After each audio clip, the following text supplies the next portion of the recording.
ਭਾਰਤ ਅਤੇ ਚੀਨ ਦਰਮਿਆਨ ਹਾਲਾਤ ਸੁਧਰ ਨਹੀਂ ਰਹੇ। ਹਾਲਾਂਕਿ ਭਾਰਤ ਨੇ ਲਦਾਖ ਨਾਲ ਲੱਗਦੀ ਸਰਹੱਦ ਤੇ ਚੀਨੀ ਦਬਾਅ ਨੂੰ ਕਬੂਲ ਵੀ ਕਰ ਲਿਆ ਸੀ, ਪਰ ਹੁਣ ਅਰੁਣਾਚਲ ਪ੍ਰਦੇਸ਼ ਦੀ ਵਿਵਾਦਿਤ ਸਰਹੱਦ ਤੇ ਦੋਵਾਂ ਮੁਲਕਾਂ ਦੇ ਫੌਜੀ ਆਪਸ ਵਿੱਚ ਲੜ ਪਏ।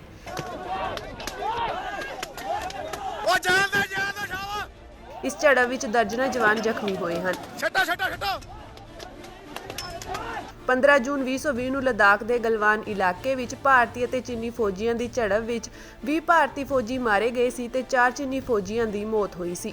ਇਸ ਲੜਾਈ ਤੋਂ ਬਾਅਦ ਚੀਨ ਵੱਲੋਂ ਭਾਰਤ ਹੇਠਲਾ 900 ਸਕੁਅਰ ਕਿਲੋਮੀਟਰ ਇਲਾਕਾ ਦੱਬ ਲਿਆ ਗਿਆ ਸੀ। ਉਸ ਸਮੇਂ ਤੋਂ ਭਾਰਤ ਅਤੇ ਚੀਨ ਦੇ ਫੌਜੀ ਅਤੇ ਕੂਟਨੀਤਿਕ ਆਗੂਆਂ ਦਰਮਿਆਨ ਕਈ ਬੈਠਕਾਂ ਹੋ ਚੁੱਕੀਆਂ ਹਨ ਅਤੇ ਪਿਛਲੇ ਕੁਝ ਹਫ਼ਤਿਆਂ ਤੋਂ ਭਾਰਤੀ ਮੀਡੀਆ ਇਹ ਪ੍ਰਭਾਵ ਦੇਣ ਦੀ ਕੋਸ਼ਿਸ਼ ਕਰ ਰਿਹਾ ਸੀ ਕਿ ਚੀਨ ਨਾਲ ਭਾਰਤ ਦੀ ਗੱਲਬਾਤ ਕਿਸੇ ਸਹਿਮਤੀ ਵੱਲ ਵੱਧ ਰਹੀ ਹੈ, ਪਰ ਹੁਣ ਤਾਜ਼ਾ ਹੋਈ ਝੜਪ ਨੇ ਇਹਨਾਂ ਦਾਅਵਿਆਂ ਦੀ ਪੋਲ ਖੋਲ੍ਹ ਦਿੱਤੀ ਹੈ।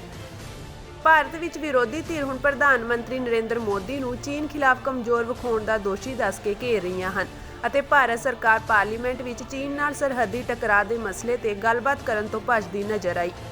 ਰੂਸ ਅਤੇ ਯੂਕਰੇਨ ਜੰਗ ਸ਼ੁਰੂ ਹੋਣ ਨਾਲ ਭਾਰਤ ਲਈ ਵਿਦੇਸ਼ ਨੀਤੀ ਵਿੱਚ ਕਈ ਨਵੇਂ ਰਾਹ ਖੁੱਲ੍ਹੇ ਸੀ, ਜਿਸ ਦੀ ਵਰਤੋਂ ਕਰਦਿਆਂ ਭਾਰਤ ਨੇ ਰੂਸ ਦੇ ਪ੍ਰਭਾਵ ਨਾਲ ਚੀਨ ਨੂੰ ਕੁਝ ਠੰਡਾ ਕਰਨ ਦੀ ਕੋਸ਼ਿਸ਼ ਕੀਤੀ ਸੀ। ਪਰ ਭਾਰਤ ਅਤੇ ਅਮਰੀਕੀ ਫੌਜਾਂ ਵੱਲੋਂ ਚੀਨੀ ਸਰਹੱਦ ਦੇ ਨੇੜੇ ਕੁਝ ਦਿਨ ਪਹਿਲਾਂ ਕੀਤੇ ਜੰਗੀ ਅਭਿਆਸ ਨੇ ਦੋਵਾਂ ਮੁਲਕਾਂ ਦਰਮਿਆਨ ਫੇਰ ਤਲਖੀ ਵਧਾ ਦਿੱਤੀ। ਭਾਰਤ ਅਤੇ ਅਮਰੀਕਾ ਦੀਆਂ ਫੌਜਾਂ ਵੱਲੋਂ 15 ਨਵੰਬਰ ਤੋਂ 2 ਦਸੰਬਰ ਤੱਕ ਉੱਤਰਾਖੰਡ ਦੇ ਉਲੀ ਵਿੱਚ ਜੰਗੀ ਅਭਿਆਸ ਕੀਤਾ ਗਿਆ। ਇਹ ਇਲਾਕਾ ਚੀਨੀ ਸਰਹੱਦ ਤੋਂ 100 ਕਿਲੋਮੀਟਰ ਰੇਂਜ ਵਿੱਚ ਪੈਂਦਾ ਹੈ। ਇਸ ਉੱਤੇ ਚੀਨ ਨੇ ਸਖਤ ਇਤਰਾਜ਼ ਪ੍ਰਗਟ ਕੀਤਾ ਸੀ।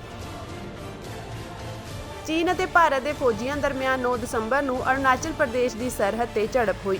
ਅਰੁਣਾਚਲ ਪ੍ਰਦੇਸ਼ ਨੂੰ ਚੀਨ ਆਪਣਾ ਇਲਾਕਾ ਮੰਨਦਾ ਹੈ ਅਤੇ ਇਸ ਦਾ ਨਾਂ ਚੀਨ ਨੇ ਜੰਗਨਾਨ ਐਲਾਨਿਆ ਹੋਇਆ ਹੈ। ਚੀਨ ਦੀ ਫੌਜ ਵੱਲੋਂ ਅਰੁਣਾਚਲ ਪ੍ਰਦੇਸ਼ ਨੇੜੇ ਇਸ ਝੜਪ ਤੋਂ ਬਾਅਦ ਜੰਗੀ ਅਭਿਆਸ ਕੀਤਾ ਗਿਆ। ਇਸ ਅਭਿਆਸ ਦੌਰਾਨ ਲੰਮੀ ਦੂਰੀ ਤੱਕ ਮਾਰ ਕਰਨ ਵਾਲੇ ਰਾਕੇਟ ਦਾਗੇ ਗਏ। ਭਾਰਤ ਦੀ ਸਰਹੱਦ ਨੇੜੇ ਇਹਨਾਂ ਧਮਾਕਿਆਂ ਨੂੰ ਭਾਰਤ ਲਈ ਇੱਕ ਧਮਕੀ ਵਜੋਂ ਦੇਖਿਆ ਜਾ ਰਿਹਾ ਹੈ। ਦੋਵਾਂ ਮੁਲਕਾਂ ਦਰਮਿਆਨ ਵੱਧ ਰਹੀ ਇਹ ਤਲਖੀ ਕਿਸੇ ਵੀ ਪਲ ਕਿਸੇ ਜੰਗ ਦਾ ਰੂਪ ਧਾਰ ਸਕਦੀ ਹੈ।